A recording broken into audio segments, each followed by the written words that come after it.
কাঁদছিস কেন? I hate tears. একবার হাস। এখানে গিয়ে কি আবার হাসে নাকি? ওহো, হাসি তো স্পোর্টিং হতে শেখ। আচ্ছা চল আমরা একটা কাজ করি, আরেকবার কম্পিটিশন হোক। এবার তুই জিতবি, আমি হারবো, ঠিক আছে? প্রমিস।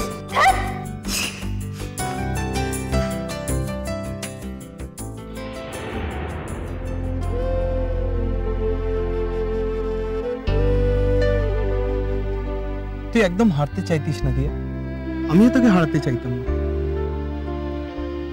আর সেই তুই আমাকে হারিয়ে দিয়ে নিজেই হারিয়ে গেলি।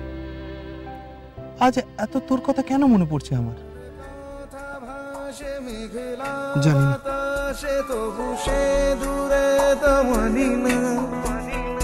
যার কথা ভাসে মেঘলা বাতাসে তবু সে দূরে তেমনি না। জানি না কেন তা জানি না, জানি না কেন তা জানি না, জানি না কেন তা জানি না, জানি না কেন জানি না।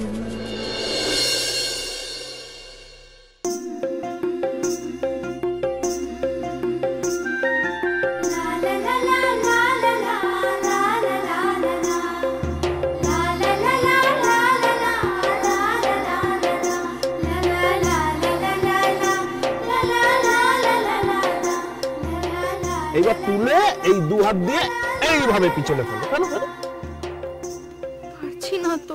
আরে বাবা, একদিনই সব হবে, আস্তে আস্তে সব শিখে যাবে, আর তখন দেখবে স্পিড এমনি এমনিই চলে এসছে। আর শোনো, যে যত পাতা তুলবে তার তত মজুরি, কথাটা মনে থাকে জানো? তোলো তোলো তোলো তোলো, দুটি পাতা একটি করি, ব্যাস। এবার তুমি চেষ্টা চালিয়ে যাও, আমি অন্য কাজে যাই। দুটি পাতা একটি কুড়ি, চা পাতা তোলো ঝুড়ি।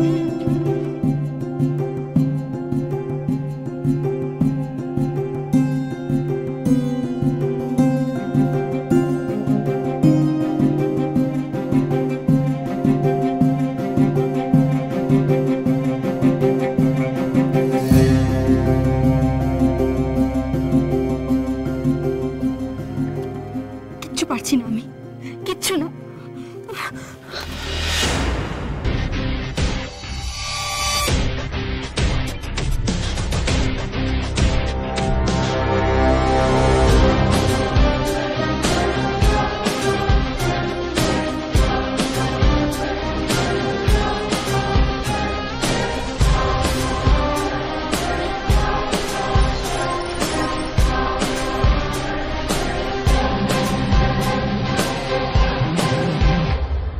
কি করছিল এটা?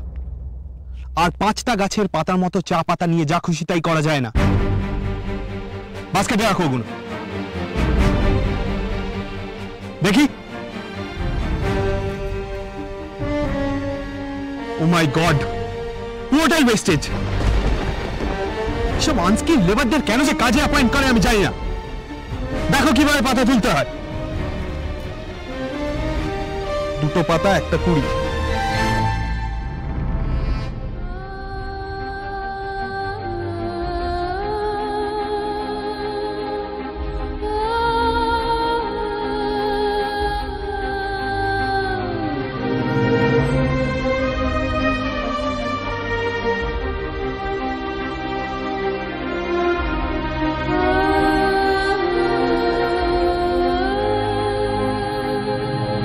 বুঝেছো? এবার নিজে নিজে চেষ্টা করো। তোমরা সবাই ভালো আছো?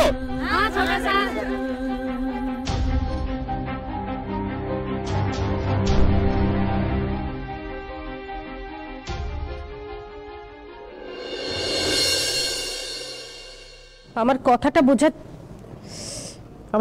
বোঝার চেষ্টা করছিলি। এতটা অশান্তি, এতটা কষ্ট মনে নিয়ে কেউ ভালো থাকতে পারে না। আমাকে কটা দিন একটু শান্তিতে থাকতে দে, আমি ভালো হয়ে যাব।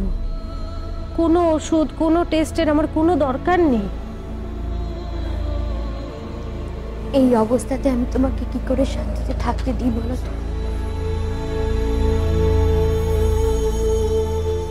মামার কথা নয় বাদই দিলাম, কিন্তু আদিত্য বাবু আর বাবলি ওরা তো ওদের কথা ছাড় না। ভালো থাকবে বলেই তোর এই রাস্তাটা বেছে নিয়েছি, কিন্তু তুই কি নিয়ে ভালো থাকবি বল? হ্যাঁ, আর তুই ভালো না থাকলে তো আমিও ভালো থাকবো। আজ পর্যন্ত তুই কি পেলি ঝিলিক? সবার ভালো থাকা, সবার সুখ খুঁজে দিতে গিয়ে তুই তো কিছুই পেলি না, এমনকি নিজের পরিচয়টুকু। আমাকে কটা দিন সময় দিয়েছে, আমি ঠিক তোর পরিবারকে খুঁজে দেব। তোর পরিবারকে খুঁজে না দিলে আমি নিজেও শান্তি পাবো না।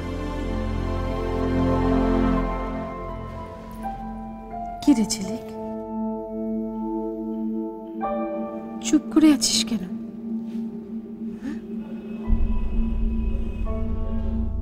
আমার কথাটায় ভরসা করতে পারলি না, তাই না?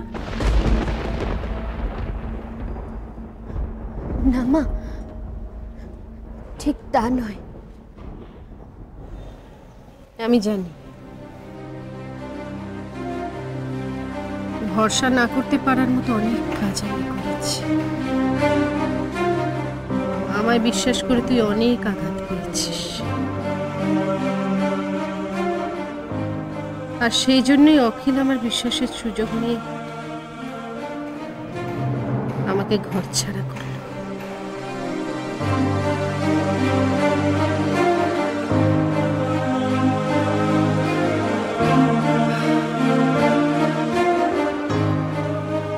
জানিস তো ছিল মা,